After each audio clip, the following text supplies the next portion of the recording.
the ability to be face-to-face with someone and connect with them in a meaningful way is so powerful, particularly when, if you consider the standard in the industry overall, you can deliver an impression and an experience above that standard.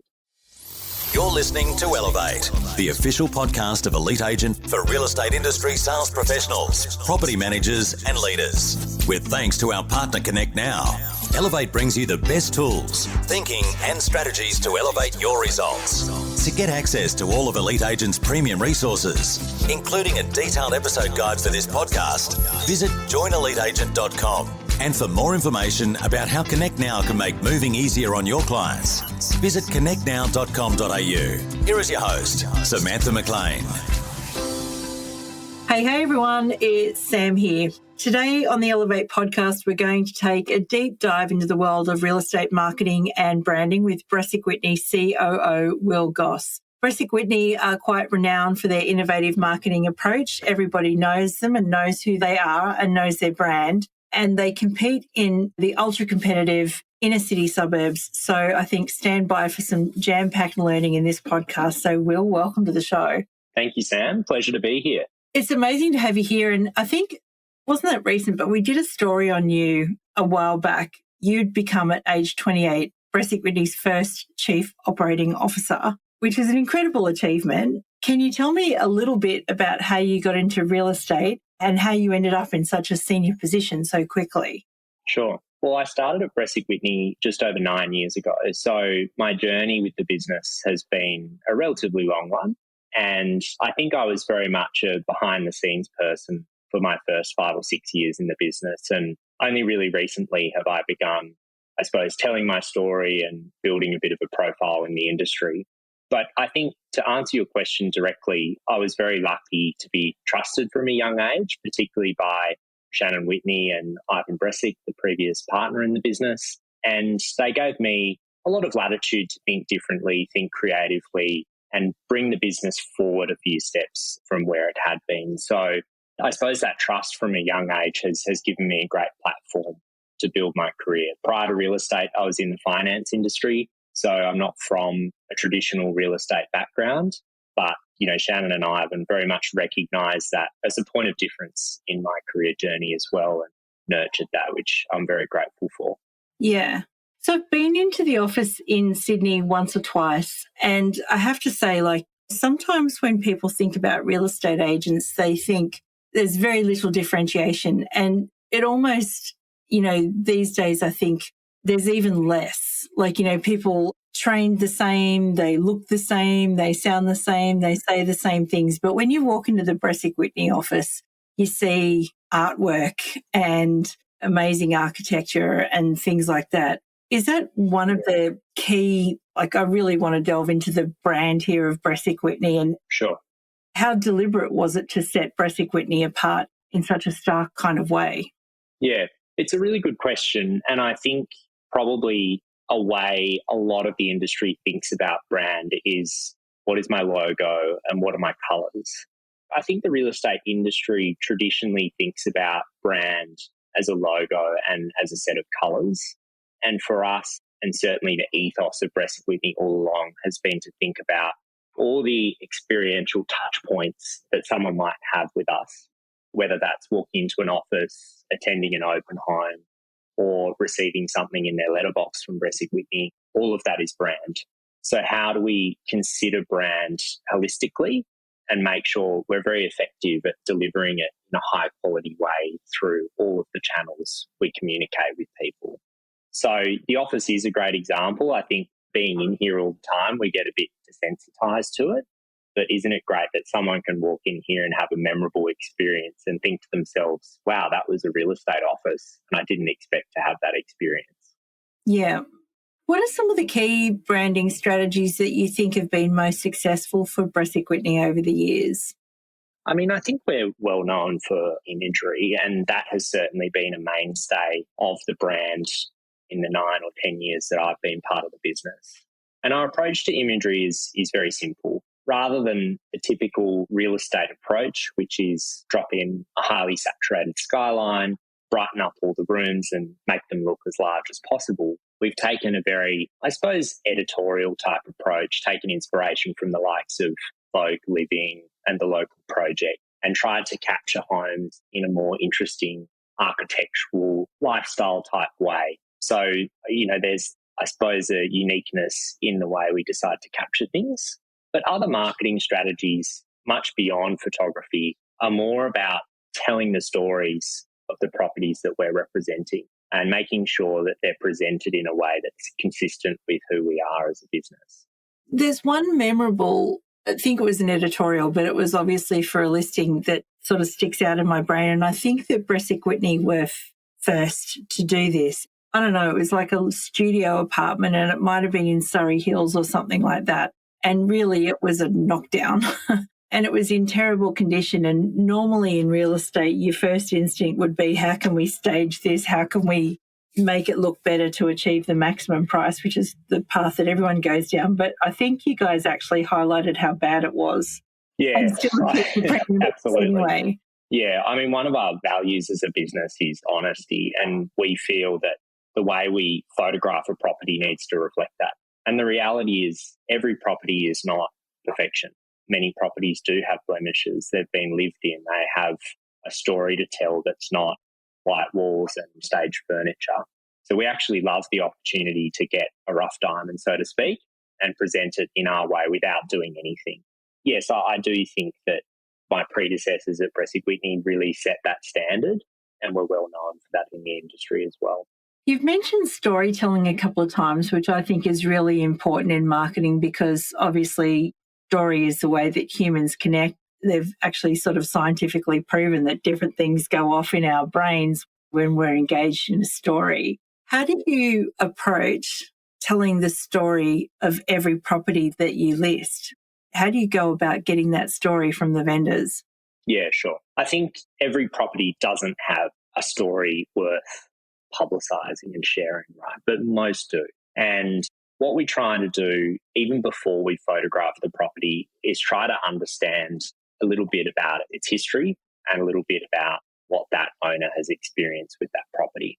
I think the reason for doing that is important because it adds a lot more depth and colour to a property, and ultimately property buying and therefore property selling is an emotive process. So if we're able to inject a story that people can connect with, the sales process becomes very different to what it traditionally would have been. That's one benefit, but the major benefit for us is the ongoing brand activity. So, for example, where we're able to tell a story, it's not just pushing out through our social channels, for example, a listing with an address and some photos.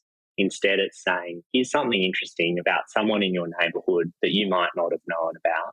And you as a non-active, i.e. a passive real estate consumer, can engage with that and connect with our brand as a result of that storytelling. Yeah. Given that you guys have such a modern and forward-thinking approach to these type of things, how do you strike a balance between what I'd call digital marketing and the traditional stuff? I heard the other day flyers are still a thing. I mean, yeah. I've got a stack of them in my letterbox, but how do you balance the two things? Yeah, it's interesting. I was having a think about this question, and to me, traditional, if we want to call it that, is the basics, which is signboard, some brochures, and an ad on a website. I think that basically is traditional marketing. We've never really done print as a business, so that's not been a component of BresicWhitney for its 20 years. And we've never really prioritised letterbox dropping either, so they're not really factors we have to think about at length, which is a fortunate position to be in, I believe. But when you say digital, I see that as different ways of not just promoting property, but building a brand audience outside of realestate.com and domain.com. So how do we prioritise that? We basically curate properties and decide which of those are going to have broad interest in multiple channels, and then we'll push those out in quite a strategic and considered way, which I can go into in a bit more detail as we move through this. Yeah, I think I'm on your email list as well, and your newsletter is quite different to normal real estate agents. You know, like I do receive a lot of those as well, like just listed, just sold. But your newsletter is quite different. Can you explain a little bit about the thinking behind that? Sure. Our database size is quite large. We've got about 250,000 contacts in our network. And we question ardently if it's relevant to send a just listed email out to 250,000 people. Now, I would argue that it's not very strongly and very passionately. So we've instead tried to be a little more creative and conscious in what we provide to people. And we have to realise that a newsletter isn't going to suddenly strike up a bunch of deals for you. But what it is going to do, if you can provide something interesting, and for us that comes through in the form of written and video content, if it can provide something interesting, it does create a respect and a relationship with those 250,000 people where they want to stay engaged with you. And when it does come time for them to do something in the real estate space, you're likely to get a call. So I come back to what I said before about our passive audience, which is the majority of our audience. How do we stay relevant to them over long periods of time? And content is the way we choose to do that. What's your general approach to creating content? Because a lot of real estate agents would like to think that that was a good way to go, but then there's all sorts of other issues around that, like, I don't know what to write, I don't have the time, it's too hard. Do you have any tips or anything like that on how you guys do it? Yeah, I think as a brand, you have to be conscious of who your audience are and what they want to engage with. So for us, we're predominantly in a city audience within 10 kilometres of the Sydney CBD. And we know there's an interest in that audience towards interesting properties, towards the arts and architectural community, towards what's happening in the marketplace. And they're sort of the three pillars to which we dedicate our attention. Now, I think real estate agents have an easier job than they realise because there's an obsession in Australia with property. And if you can present things in a way that's interesting and relevant outside of a just listed email, you will get engagement. And we've really tapped into, I suppose, that obsession of looking inside other people's homes and tried to be a resource that allows people to do that without pushing something in a salesy way to them. Yeah, I'm a big fan of the newsletter, actually, funnily enough. Yeah, thank you. No, it's amazing. And so I guess coming to the next question that I have, which is around analytics and data. I mean, obviously, we're all swimming in data these days. You get data from the portals, you get data from your newsletter, you get data from your own database, I'm sure, telling you when someone is ready for a call and all that sort of thing. How important is data to you, and what are some of the ways in which you would use it to make marketing decisions? You beautifully articulated what I think data does, which is to help you make better decisions ultimately. Data's not going to do the job for you, but it can direct you to make better decisions. Now, the key data points we're really interested in is how do people behave on our website? Our website attracts about 100,000 people a month, which is a large audience. So how do we speak to that audience without having to actually speak to them? I think that's very important for us to always be considering. And then to your point before about EDMs and our email marketing strategy, you've got the passive audience who just want to have a light read of 2 or 3 articles or look at 2 or 3 really interesting properties on a monthly basis. But then you've got the really active audience. So we have a Friday email that goes out to all the buyers we've met in the past 4 weeks. And that email is literally targeted to tell them on Friday what they should be inspecting on Saturday. And the engagement and the data we get back from that shows that there are more people browsing our site on a Friday afternoon than they are browsing our properties on REA and Domain. So how do we keep feeding that and making sure that our strategy, so to speak, as a communications business is really on point and really feeding into the needs of what the consumer wants? The words you just used then were pretty interesting, actually, that you're thinking you're a communications business that happens to sell real estate. How deeply does that permeate through everyone in the business? Yeah, I mean, if you think about the real estate industry, we are a communications industry because we're not selling a product whereby a shipment of products comes in from a manufacturer somewhere, we put it on the shelf and we sell it. We're actually meeting people, forming relationships, and then selling a service predominantly. So all of that requires skilled execution in communications. That's everything from our dialogue at an open home where we might meet someone, right through to what I said before in our EDM strategy, making sure we're continuing to engage that person beyond the point of initial contact. So it's very ingrained in the culture of BresicWhitney and has been, for a very long time. I think people that have experienced our business know that even walking in the doors here, there's always a lot of energy. There's a lot of people on the phones, and we're communicating all day, every day, from early in the morning till late in the evening. That's a very concerted effort to make sure that our communications and our culture around communications is very strong. And I see my role in the background, particularly in a marketing capacity, is to basically back up the activity of our agents and make sure they have coverage at scale beyond the 50 or the 100 calls they can achieve in a day. Yeah. What are some of the emerging trends in the real estate industry that you're seeing that you think are going to have an impact over the next few years? And I guess I've got to ask the question, have you used ChatGPT yet? And if so, how? Yeah, I think ChatGPT, just to touch on that quickly, is very interesting. And there's obviously a lot of conversation about artificial intelligence and the positives and negatives it's going to have in the years ahead. I think we'd be very naive as an industry not to acknowledge that it will play a significant role in what we do. And I think at the moment, the understanding of that is probably quite simple. Hey, it might write copy on an ad for us, for example. But in my mind, there's no doubt artificial intelligence is going to help us with things like database segmentation, communications, probably automated follow-up and things like that. It's inevitable that it will play a role. But ChatGPT is just one application. I think that's the buzzword at the moment, but it's a universe of interesting things out there that I'd really encourage everyone to do some research on. In terms of trends in the real estate more broadly, I think particularly in the market we've been experiencing where there have been some challenges in the past 12 months, the gap in performance between the really high-performing agents and the perhaps mid-tier or lower-performing agents has widened.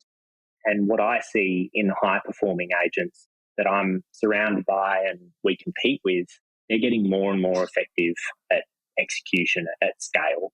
And they're able to manage things at a level that probably wasn't even possible 5 or 10 years ago. So I think that's a really interesting trend that the industry should keep aware of. And the formation of super teams and the way people are working in different formats to what was acceptable a few years ago is really interesting to me. And I think we'll see that continue, consolidation amongst the really skilled agents in our industry. Yeah. Well, speaking of storytelling, actually, what's the most unique marketing tactic you've ever tried and how did it go? I mean, I think experimentation is really important. Like, if you want to be creative, you have to experiment, and some things are absolutely going to go wrong. We've done some controversial things over the years. A few examples come to mind, one being that we put some swear words through a newsletter, and that very much divided the audience. Some thought it was fantastic because we were really punchy with our point, and obviously there was a portion of people that were very offended by it. So doing things like that, I think, is helpful to test and learn and see what the boundaries and limits are for you as an individual, but also as a brand. But I think one of the more successful tactics we've had probably in the last 12 months specifically is we've engaged a new resource in the business, and that resource is responsible purely for media and editorial management. So for us, we've been very targeted and very focused on making sure that BresicWhitney begins to be more recognised in media and editorial circles. And that role is very much responsible for liaising with journalists, liaising with people like yourself, Samantha, making sure that we're present and relevant in all the circles we need to be in. And really that's a way for us to, I suppose, generate recognition and visibility of the brand beyond just, our own four walls. So I think the engagement of that role, which isn't really adopted in the real estate sector, has been a great tactic that we're seeing some success from at the moment. Yeah, actually, well, I've seen Thomas in the AFR and all sorts of places. So obviously that's working. What do you think the ultimate value of having a fair bit of media coverage like that is? Sure. For us, it's been about kind of breaking the mold of what people think we are. I think because BresicWhitney has been so ingrained and entrenched in quite a small geographical area with a high amount of market share for a long period of time, you start to almost be pigeonholed into just that sector of the market. I mentioned 10 kilometres before. It's very much our goal to be the leading agency within 10 kilometres of the city. And for us to do that, we feel we needed to speak to a broader audience. And things like the AFR, as an example, are a way for us to start being present for audiences that we're not currently connected with. What that looks like in reality is moving into geographical territory, but also moving up in our average price point as well. We've felt for a long time that brands well aligned to prestige property, and we're very active in trying to build an audience amongst that demographic. You mentioned earlier that you had, it was 250,000 contacts on your database, but everyone has to start somewhere at zero. I've just started at zero on my own little side hustle newsletter again. Yes. What are some of the things that you would recommend to other agents to build a following in that way? The best way, and we feel so strongly about this, it's not to acquire an audience. It's not to set up a lead capture form. Yes, those things are going to help, but the best way we can do it as agents is out at open homes on a weekend. The ability to be face-to-face with someone and connect with them in a meaningful way is so powerful, particularly when, if you consider that the standard in the industry overall, you can deliver an impression and an experience above that standard. Like just walking in, taking a name and number, of course you're not going to build a relationship that way. But if you're asking meaningful questions and genuinely connecting with that person, you'll build a relationship and therefore an audience. Let's talk about social media.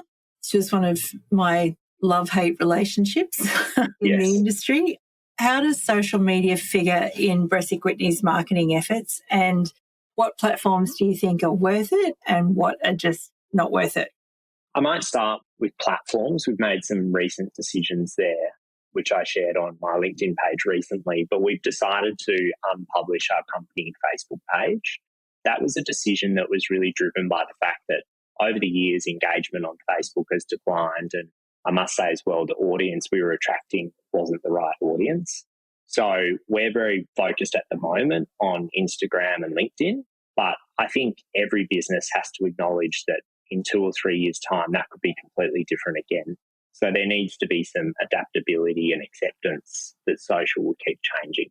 For Instagram, for us, it's about what I mentioned before, which is letting people behind the doors of really special homes. So it's not a platform to promote agents or a platform to promote listings per se for us. It's a way to show people behind doors and in really interesting properties, which the engagement rate is very high for because, as I said before, there's this inherent obsession in our society about property, and we're trying to feed that through Instagram. LinkedIn for us is a way to build our brand in a recruitment capacity and industry awareness capacity. So a lot of the content there is focused to what we're doing internally, how we're developing and training our staff, who we're welcoming into the business, obviously job advertising and various other things. And that as its own channel is a valuable one for us. But I think my point across both of those things would be your strategies are going to be different on separate social media platforms because they're different audiences with a different purpose. And I think the copy-paste approach across 3 or 4 social media sites is probably not the right one moving forward. Yeah, I was actually going to ask you that because you do see that a lot. There'll be this relief, I've created this one piece of content and then it'll just go out to LinkedIn, Facebook, Instagram, TikTok. But what you're saying is think about the platform, think about who you want to talk to on the platform and then tailor your content like that. Exactly. I think also in terms of the industry trend, if you look back 5 years ago, there was a big belief or idea that we would use socials to actually sell properties. So you would put a property up, find your buyer and close a deal that way. We've absolutely experimented and tried with that, and we do have a paid social media strategy for our listings, but predominantly our investment in social has been towards brand building instead of finding buyers for properties. What about personal branding for agents that work at BresicWhitney? Are you a fan of people having their personal brands within a brand, or how does that work? I think the celebration of individuals within real estate has become a lot more prominent in the past couple of years. Traditionally, BresicWhitney's not invested in that area. In fact, we were very much the opposite end of the spectrum, which was how do we de-promote the agent and have the properties do the talking and the results do the talking, which therefore would benefit the agent. I think now, though, and we're in the process of building a new website at the moment, that is much more of a consideration. And our vision for the new website is to have the personalities of our agents come out more than they do now. But when I come back to what is the actual desire and want from the consumer, do they want to see that traditional example of a sold sticker that has a giant phone number and a giant picture of someone? Like, what does that add to the consumer experience? I have a question mark over that. But how can we interestingly and creatively tell the story about our people, which helps the consumer to connect with them? I think that's a really important part of what we want to do moving forward. Yeah, that's one of my favourite brands people know is, I think it's Peloton. They have the bikes and stuff like that. And I think that they do a really good job in their instructors are all very different. They highlight their personalities, but they're all very clearly still Peloton. Yes, exactly. So it's like on brand, but splintering into a few different sub-brands rather than one brand here, one brand there, and they've nothing to do with each other.